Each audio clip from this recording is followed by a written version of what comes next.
आप देख रहे हैं डार्क फाइल्स। तो चलिए बढ़ते हैं आज की इस कहानी की ओर। रूम से भागम भाग मचाकर मैं जब बस स्टैंड पहुंचा तो मेरे हाथ सिर्फ और सिर्फ निराशा ही लगी, क्योंकि बस स्टैंड पहुंचकर मुझे पता चला कि आज सारी बसें स्ट्राइक पर हैं। अब मैं गांव कैसे पहुंचूं, यही सवाल मेरे जहन में इधर से उधर घूमे जा रहा था। तब रात के 8 बज रहे थे। इतनी रात गए कोई ऑटो भी नहीं मिलेगी जिसे रिजर्व करके मैं गांव जा सकूं। निराश होकर मैं बस स्टैंड से बाहर निकला और अपने जेब से फोन निकालकर घर पर कॉल करके भैया से कहा, भैया लग नहीं रहा कि आज मैं गांव आ पाऊंगा, बस की स्ट्राइक है आज। मैं फिर भी देखता हूं, अगर कुछ जुगाड़ हुआ तो कॉल करके बता दूंगा। इतना कहकर मैंने फोन रख दिया और पास ही में एक बंद दुकान के चबूतरे पर बैठ गया। सोचने लगा कि क्या करूं। अभी मैं कोई रास्ता ढूंढ ही रहा था कि तभी बाईं ओर से एक माल ढोने वाली टेम्पो ठीक मेरे पास आकर रुकी और टेम्पो के अंदर से आवाज आई, अरे सुमित, तू यहां पर क्यों बैठा है ऐसे? मैंने उस आवाज की ओर टेम्पो के ड्राइविंग सीट की तरफ देखा तो वो सलीम काका थे। सलीम काका मेरे गांव के बगल वाले गांव में रहते हैं और अपनी इस टेम्पो में माल ढोने का काम करते हैं। मैंने सलीम काका को अपनी सारी दुविधा बताई। सारी कथा सुन सलीम काका बोले, मैं यहाँ माल लेकर आया था, अब घर जा रहा हूँ, चल तुझे जितना दूर हो पाएगा छोड़ दूंगा। ये सुनकर मेरी खुशी का कोई ठिकाना ना रहा। मैं तुरंत सलीम काका की टेम्पो में सवार हो गया और हम लोग गांव की तरफ आगे बढ़ने लगे। तब रात के यहीं कोई 8:30 बज रहे होंगे। रास्ते पर हमारी टेम्पो के अलावा और कोई गाड़ी नजर नहीं आ रही थी। ऊपर से दिसंबर का महीना होने की वजह से ठंड भी काफी थी। रास्ते पर कोहरा ही कोहरा था, जिसके बीच गाड़ी चलाने में बेशक सलीम काका को तकलीफ हो रही होगी। इसी बीच मुझे याद आया कि घर पर फोन कर देना चाहिए। ये सोचकर मैंने मोबाइल निकाला, मगर पता नहीं तभी मुझे क्या सूझा। मैंने सोचा घर पर सबको ना बताकर सरप्राइज दूंगा और मैंने मोबाइल को वापस अपनी जेब में डाल लिया। शहर से मेरा गांव तकरीबन 60 से 70 किलोमीटर होगा। समय की बात करें तो 1.5-2 घंटे लग ही जाएंगे पहुंचने में। ऊपर से टेम्पो जिस रफ्तार से चल रही थी उससे तो ऐसा लग रहा था कि वक्त और भी ज्यादा लग सकता है। इसी दौरान मेरी नजर गुमसुम से गाड़ी चला रहे सलीम काका पर गई। उनका चेहरा उतरा हुआ था, जैसे वो किसी बात को लेकर दुखी हों, जिस पर मैंने काका से कहा, क्या बात है काका, सब ठीक है ना? काका ने ऐसी प्रतिक्रिया दी जैसे उनका ध्यान टूटा हो और फिर बोले, नहीं कुछ नहीं हुआ, बस घर परिवार की थोड़ी चिंता है, पता नहीं सब कैसे होगा। काका की बातों में एक अजीब सा दर्द था। खैर, लगभग 2 घंटा जैसा सफर तय करने के बाद टेम्पो अब मेरी मंजिल के थोड़ा नजदीक पहुंच चुकी थी। रात भी काफी हो चुकी थी। मेरे गांव और सलीम काका के गांव वाले मोड़ के पास मैंने काका को टेम्पो रोकने के लिए कहा, जिस पर काका बोले, अरे बेटा मैं घर तक छोड़ देता हूँ, फिर चला जाऊंगा अपने घर। मगर मैंने उन्हें साफ मना कर दिया। मैंने सलीम काका को कुछ पैसे देने की भी कोशिश की, मगर उन्होंने लेने से साफ इनकार कर दिया, ये कहकर कि तुम मेरे बेटे जैसे हो। जिसके बाद सलीम काका अपने रास्ते और मैं अपने रास्ते पर आगे बढ़ने लगा। उस मोड़ पर से मेरा गांव यहीं कोई 2-4 किलोमीटर की दूरी पर होगा।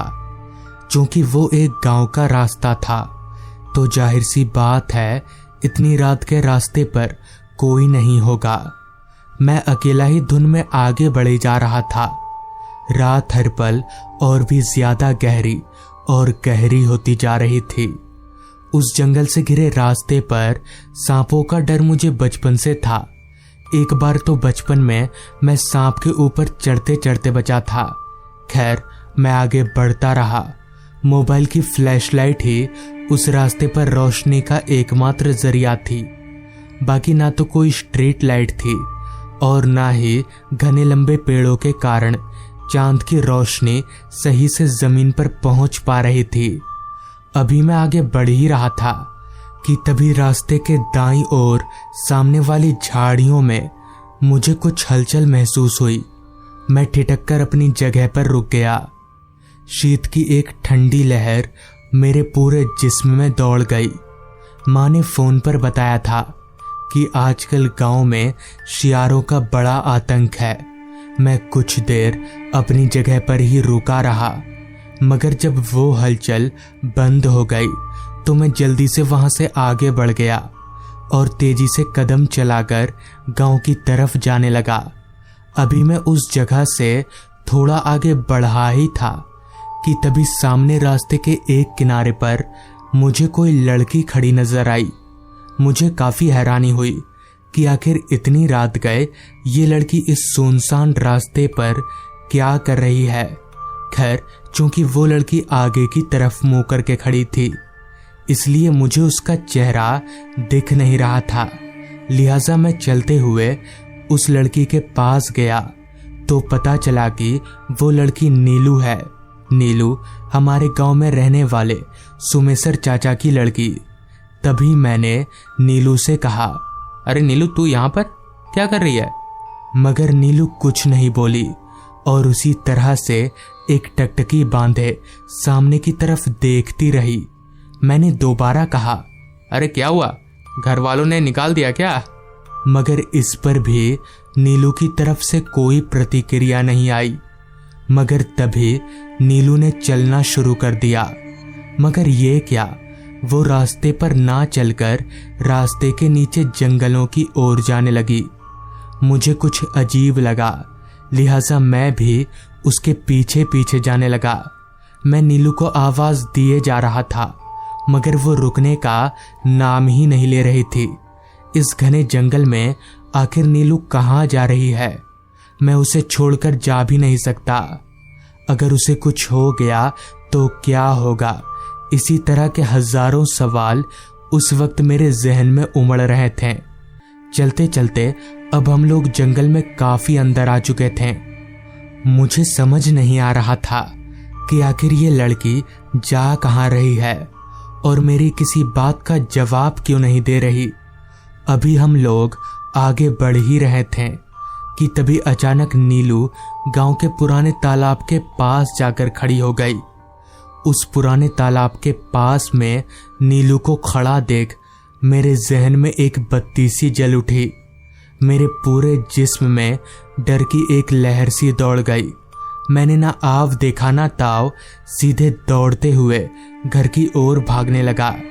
दरअसल नीलू को मरे आज 3 दिन हो चुके हैं। उस तालाब को देखकर ही मुझे ये बात याद आई। दरअसल नीलू के ससुराल में उसके ऊपर काफी जुल्म किया जाता था।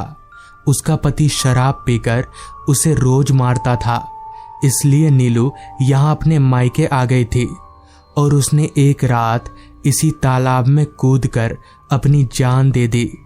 मेरे जहन में ये बात उतर सी गई थी। खैर, मैं भागते भागते अपने घर पहुंचा। घर पर मैंने सबको यह बात बताई तो सब लोग काफी डर गए और माँ ने कहा, तुझे एक बार फोन कर देना चाहिए था कि मैं आ रहा हूं, तेरा भाई तुझे लेने आ जाता। पर बेटा तू आया कैसे? बस तो बंद थी। इस पर मैंने कहा, मैं वो सलीम काका है ना बगल वाले गांव के, मैं उनकी टेम्पो में आया। इस पर मेरे भाई ने मुझे एक बार घूरते हुए कहा, क्या सलीम काका? पर यह कैसे हो सकता है? वो तो 5 दिन पहले ही मर चुके हैं। उनकी टेम्पो का एक्सीडेंट हो गया था हाईवे पर। तो दोस्तों, ये थी आज की कहानी। अगर आपको ये कहानी पसंद आई हो तो चैनल को ज़रूर सब्सक्राइब कर लें। तो मैं आपका दोस्त आर्यन जल्द ही मिलूंगा आपसे ऐसी ही एक कहानी के साथ। उस दिन सुबह से ही बारिश काफी तेज बरसे जा रही थी, जिस कारण मैं काम पर भी नहीं जा पाया। घर पर बैठे बैठे मैं काफी बोर हो रहा था, मगर किया भी क्या जा सकता था। फिर जब बारिश रुकी तब तक अंधेरा हो गया था, जिस पर मैंने सोचा क्यों ना मोहन काका की चाय की दुकान पर सभी दोस्तों के साथ जाया जाए और बैठकर कुछ देर गप्पे लड़ाया जाए। जिसके बाद मैंने तुरंत ही अपने दोस्त राहुल को कॉल किया और बोला, राहुल घर पर बैठे बैठे मन नहीं लग रहा यार, तो एक काम करना, तू सभी दोस्तों को लेकर मोहन काका की चाय की दुकान पर पहुंच, मैं भी आता हूँ, बैठकर कुछ देर गप्पे लड़ाएंगे। जिस पर राहुल ने कहा, ठीक है, मैं सभी को लेकर पहुंचता हूँ, तू भी जल्दी आ। मैं फटाफट से रेडी हुआ और घर पर आता हूँ बोलकर बाइक स्टार्ट करके निकल गया। मेरे घर से मोहन काका की दुकान लगभग 15 से 20 मिनट की दूरी पर थी, मगर मैं बाइक धीरे ही चला रहा था क्योंकि सड़क पूरी तरह से गीली हो चुकी थी। 15 मिनट का सफर 25 मिनट में पूरा करने के बाद मैं मोहन काका की चाय की दुकान पर पहुंचा, जहां मेरे सभी दोस्त मेरा ही इंतजार कर रहे थे। मैं भी उनके पास जाकर बैठ गया और हम सभी लोग आपस में बातें करने लगे। बात करते करते कब 2 घंटा गुजर गया पता ही नहीं चला। जिसके बाद राहुल ने कहा, यार अब हमें घर चलना चाहिए और रात भी काफ़ी हो गई है। राहुल की बात सुनते ही मैंने अपनी निगाहें घड़ी की ओर घुमाई तो वक्त हो रहा था रात के 9 बजे का। जिस पर मैंने सभी से कहा, हाँ यार अब हमें निकलना चाहिए। जिसके बाद हम सभी लोग अपने अपने घर की ओर निकल पड़े। सुबह से ही काफ़ी तेज बारिश होने के कारण पूरे गांव की बिजली गुल थी। मुझे घने अंधेरे का पता तब चला जब मैंने बाइक स्टार्ट किया, क्योंकि मेरी बाइक स्टार्ट करते ही मेरी हेडलाइट की रोशनी को अंधेरे ने चारों तरफ से घेर लिया। मैं बाइक लेकर उस अंधेरे से घिरे रास्ते पर आगे बढ़ने लगा। उस रास्ते पर दूर दूर तक मेरे अलावा ना तो कोई इंसान दिख रहा था और ना ही कोई जानवर। सन्नाटा तो इस कदर फैला हुआ था कि मुझे साफ साफ रात कीड़ों की आवाज भी सुनाई पड़ रही थी। अभी मैं आगे बढ़ ही रहा था कि तभी रास्ते पर फैला सन्नाटा एक पल को बिजली कड़कने की आवाज से टूट गया और साथ ही बूंदाबांदी बारिश भी शुरू हो गई। बारिश में भीगने के डर से मैंने बाइक को थोड़ा स्पीड कर दिया। अभी मैं बाइक भगा ही रहा था कि तभी अचानक से मेरी बाइक के सामने एक औरत आ गई। मैंने ब्रेक मारकर बाइक रोकने की बहुत कोशिश की, मगर बाइक रुकी नहीं और उस औरत को टक्कर मारते हुए नीचे गिर गई। उस औरत को इस तरह से रास्ते के बीचों बीच आता देख मैं काफी गुस्सा हुआ और उससे कुछ बोलने के लिए जैसे ही पीछे पलटा तो मेरे होश उड़ गए। दरअसल वो औरत वहां थी ही नहीं। मैंने अपनी नजरों को इधर उधर दौड़ाया, मगर वो औरत मुझे कहीं नहीं दिखी। मगर ऐसे कैसे हो सकता है? मैं अभी अभी उस औरत से टकराकर नीचे गिरा था, तो वो औरत गई तो गई कहाँ। खैर मैंने अपना बाइक उठाया और स्टार्ट करके आगे बढ़ने लगा। गिरने के कारण मेरे सारे कपड़े खराब हो चुके थे और मेरी बाइक पर भी अच्छा खासा डैमेज हुआ था। अभी मैं आगे बढ़ ही रहा था कि तभी किसी ने पीछे से मेरे कंधे पर हाथ रखा। वो हाथ बर्फ से भी ज्यादा ठंडा था, वो भी इतना ठंडा कि मेरा कंधा एक पल को सुन्न पड़ गया था। तभी मैंने तिरछी नजर से जब उस कंधे की ओर देखा तो मेरे होश फाख्ता हो गए। दरअसल मेरे कंधे पर एक औरत का हाथ था। मैंने झट से बाइक रोका और जब पीछे पलटकर देखा तो मेरे कंधे की तरह ही मैं सुन्न पड़ने लगा और मेरा पूरा शरीर अंदर ही अंदर कपकपाने लगा। दरअसल ठीक मेरे पीछे वही औरत बैठी हुई थी जिससे थोड़ी देर पहले टक्कर खाकर मैं गिरा था। उस औरत की शक्ल मौत से भी ज्यादा डरावनी थी। उसकी पूरी शक्ल में कीड़े रेंग रहे थे। उससे पहले कि मैं उसे कुछ बोल पाता, उस औरत ने एकदम से मेरा गला पकड़ लिया और टान कर मुझे रास्ते के किनारे एक पेड़ के पास ले आई और एक भारी सी आवाज में कहा, तू भी मरेगा आज। उस औरत के इतना बोलते ही उस पेड़ के ऊपर से एक रस्सी का फंदा लटकाया। उस औरत ने मुझे एक हाथ से उठाकर मेरे गले को उस फंदे में फंसा दिया और दूसरी तरफ की रस्सी को खींचने लगी।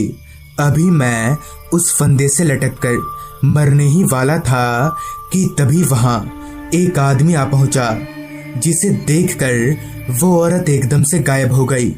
उस औरत के गायब होते ही वो रस्सी भी छूमंतर हो गया और मैं धड़ाम से जमीन पर जा गिरा, जिस पर उस आदमी ने मुझे सहारा देकर उठाया और कहा, जल्दी मेरे साथ चलो वरना वो तुम्हें मार देगी।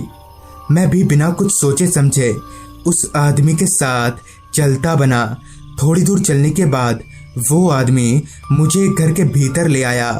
देखने से तो वो घर काफी पुराना सा लग रहा था। मैंने मदद के लिए 2-3 बार घर पर कॉल भी किया, लेकिन मेरे फोन में नेटवर्क नहीं आ रहा था। मुझे काफी परेशान और डरा हुआ देख उस आदमी ने कहा, डरो मत, कुछ नहीं होगा। जिस पर मैंने कहा, वो औरत कौन थी और मुझे क्यों मारना चाहती थी? जिस पर उस आदमी ने कहा, वो औरत एक चुड़ैल है और वो तुम्हें नहीं बल्कि अकेले में किसी को भी पाकर मारने की कोशिश करती है। इस पर मैंने कहा, मगर क्यों, सभी ने उसका क्या बिगाड़ा है? जिस पर उस आदमी ने कहा, इसके पीछे एक बहुत लंबी कहानी है। मेरे पूछने पर आगे उस आदमी ने बताया, आज से 12 साल पहले इस गांव में एक पति पत्नी रहा करते थे। पत्नी काला जादू और डायन विद्या सीखा करती थी, जिससे वो सभी गांव वालों को काफी परेशान किया करती थी और छोटे बच्चों की बलि देती थी। उसका पति राजू भी उसके इस काम में मदद करता था, लेकिन ये बात एक दिन सारे गांव वालों को पता चल गई, जिसके बाद गांव वालों ने गुस्से में आकर उन दोनों को उसी पेड़ में फांसी से लटका दिया और मारने के बाद उनकी लाश को चील कौओं को खाने के लिए जंगल में फेंक आए और तब से उनकी आत्मा वहीं भटकती रहती है। उस आदमी से इतना सुनने के बाद मेरे जहन में एक सवाल दौड़ने लगा कि उस चुड़ैल ने इस आदमी को कुछ क्यों नहीं किया। मैं इस सवाल को ज्यादा देर तक अपने मन में रख नहीं सका और मैंने उस आदमी से कहा, आप कहाँ रहते हैं? आपका नाम क्या है? और उस चुड़ैल ने आपको कुछ क्यों नहीं किया? इस पर उस आदमी ने कहा, मेरा नाम राजू। उस आदमी के इतना बोलते ही मेरे शरीर में वापस से करंट दौड़ने लगा और उसके इतना बोलते ही मुझे मेरे सारे सवालों का जवाब मिल गया कि तभी उस आदमी ने एक भारी सी आवाज में कहा, हाँ, मैं वही राजू हूँ जिसे गांव वालों ने 12 साल पहले मार दिया था। अब उस आदमी का चेहरा पूरी तरह से बदल चुका था। उसके चेहरे पर भी कीड़े रेंगने लगे थे। मैं उठकर जैसे ही दरवाजे की तरफ दौड़ा कि तभी धड़ाम से दरवाजा खुला और दरवाजे के बाहर वही चुड़ैल खड़ी थी। मैं अपने आप को मरा हुआ मान ही चुका था कि तभी मुझे बाहर से काफी शोर शराबा सुनाई पड़ने लगा, जिसके आवाज से वो चुड़ैल और वो भूत हवा में धुआं होकर कहीं चले गए। मैं भागकर जैसे ही बाहर निकला तो मैंने देखा कि मेरे सारे दोस्त और घर वाले एक साथ में इधर ही आ रहे हैं।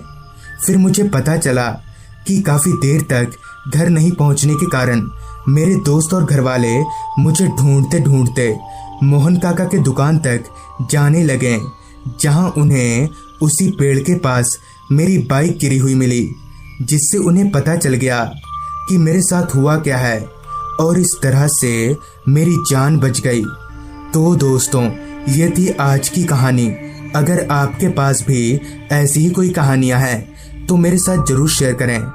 तो मैं आर्यन जल्द ही मिलूंगा आपसे ऐसी ही एक कहानी के साथ।